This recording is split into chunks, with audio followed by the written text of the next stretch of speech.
Em 1908, um misterioso livro intitulado Kybalion foi publicado. Sua autoria é atribuída a 3 indivíduos anônimos que se autodenominaram aos 3 iniciados. Eles compilaram os ensinamentos do antigo mestre Hermes Trismegisto, situado no Egito pré-dinástico e associado à figura do deus Toto.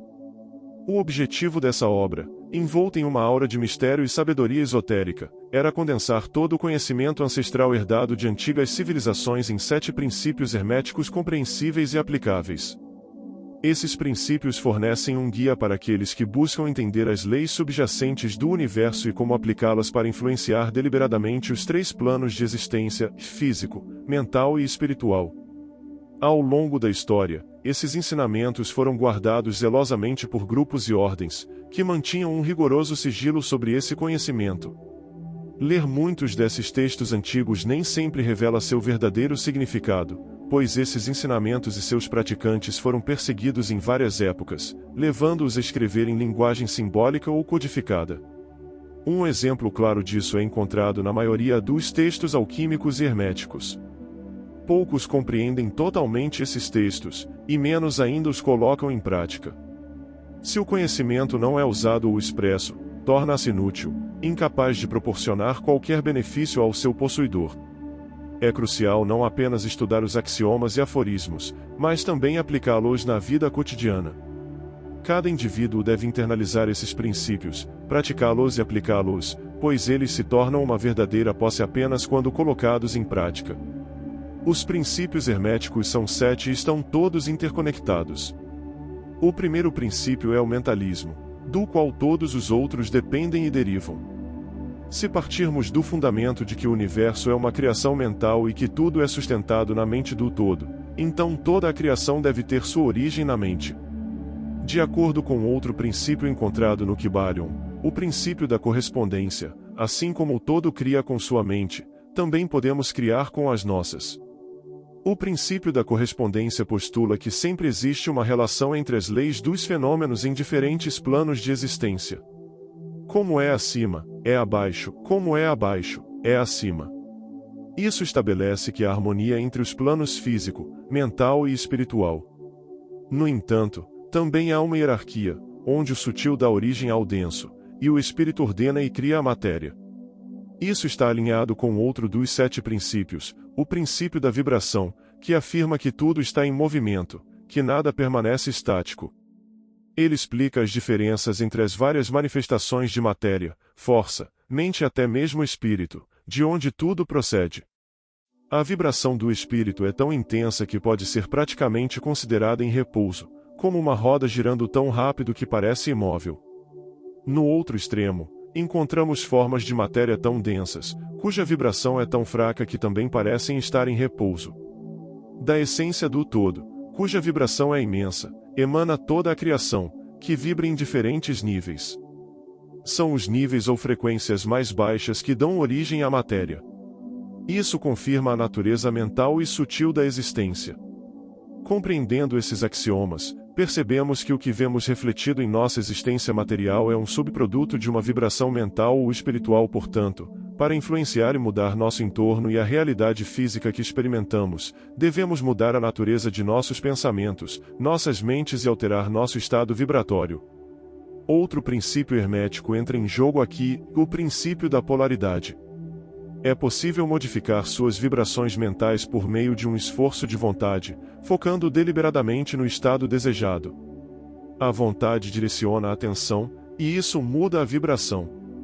Para eliminar um estado mental indesejado, utilizasse o princípio da polaridade, focando no polo oposto ao que se deseja suprimir. Esse é um dos princípios herméticos mais úteis. A polaridade opera ao longo de uma escala vibratória com diferentes graus, variando de positivo a negativo, onde o positivo é de natureza superior ao negativo. Um estado mental e seu oposto são simplesmente 2 polos da mesma coisa, e por meio da transmutação mental, essa polaridade pode ser invertida. Se alguém experimenta medo, é inútil tentar suprimi-lo; em vez disso, deve-se cultivar a coragem, e o medo desaparecerá. Considere este exemplo: se você deseja deixar de ser ignorante, não pode simplesmente apagar essa ignorância como se apaga uma palavra de um quadro. A ignorância desaparece à medida que se adquire conhecimento. É semelhante a eliminar a escuridão de um cômodo, basta acender a luz. Para eliminar uma qualidade negativa, foque no polo positivo dessa mesma qualidade, e as vibrações gradualmente se deslocarão do negativo para o positivo. A mente, assim como os metais e elementos, pode se transmutar de um grau para outro, de uma condição para outra, de um polo para outro e de uma vibração para outra. Dominar a polaridade significa dominar os princípios da transmutação mental ou alquimia. É crucial adquirir proficiência na arte da transmutação mental para transformar igualmente o mundo ao nosso redor. Outro princípio a ser considerado é o da ritmicidade. Este princípio está intrinsecamente ligado ao da polaridade. Onde há ação, haverá reação; onde há avanço, haverá recuo; onde há ascensão, haverá descida. Essa lei se aplica a tudo e sóis, mundos, animais, mente, energia, matéria. Manifesta-se na criação e destruição de mundos, na ascensão e queda de nações, na vida e na morte, em última análise, nos estados mentais humanos. No entanto, mesmo que o universo busque sempre o equilíbrio, não somos obrigados a permanecer presos em estados negativos. Compreender o ritmo e o equilíbrio do cosmos nos dá perspectiva e aceitação quando o pêndulo oscila em direção à polaridade negativa. No entanto, como mestres das artes herméticas, temos as ferramentas para inclinar o equilíbrio de volta ao positivo. Um dos axiomas herméticos afirma que planos superiores governam planos inferiores, assim como leis superiores governam as inferiores. O ritmo pode ser neutralizado por meio da arte da polarização. A consciência existe em planos superiores e inferiores, e ao ascender mentalmente ao plano superior, o mestre faz com que a oscilação do pêndulo mental se manifeste no plano inferior, permanecendo inabalado no plano superior, libertando assim sua consciência da contra-oscilação. Isso é alcançado polarizando-se no eu superior, elevando as vibrações mentais do ego acima do plano comum de consciência. É como elevar-se acima de algo e permitir que passe abaixo. Aqueles que atingiram certo nível de maestria polarizam-se no polo positivo de seu ser, no eu sou, em vez de no polo de seu ego, e, ao recusar e negar a operação do ritmo, elevam-se acima de seu plano de consciência. Com o uso de leis superiores, eles conquistam maestria sobre as inferiores. Todos os indivíduos que alcançaram algum grau de maestria pessoal praticam isso, independentemente de entenderem a lei ou não. Eles simplesmente se recusam a ser levados pelas oscilações, e afirmando firmemente sua superioridade, permanecem positivamente polarizados. O mestre atinge um grau maior de perfeição porque compreende plenamente a lei que está dominando e, com a ajuda de uma lei superior e de sua vontade, alcança um equilíbrio e uma estabilidade quase inconcebíveis para aqueles que são levados pelas oscilações emocionais.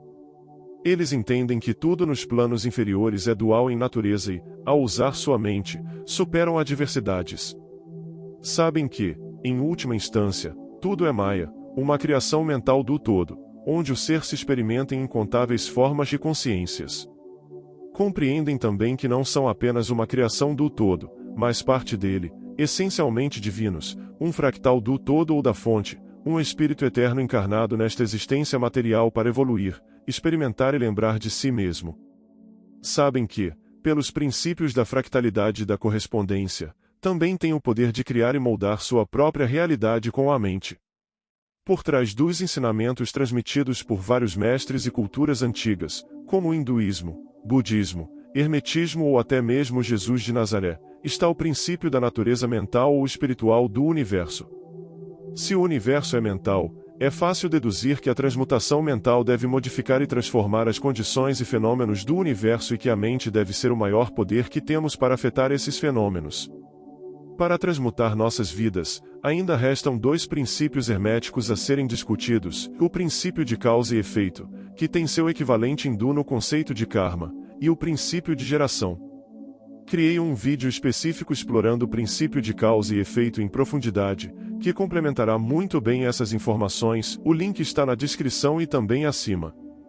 Por fim, o princípio da geração, muitas vezes mal compreendido e subestimado, pode ser a chave para desbloquear a manifestação no plano físico das coisas que desejamos ou precisamos. Compreender e aplicar este último princípio pode ser a peça fundamental que completa o ciclo de toda a criação e transmutação mental e material.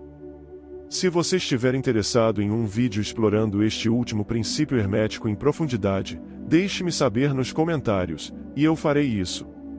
Muito obrigado por assistir até o final, e vejo você no próximo vídeo.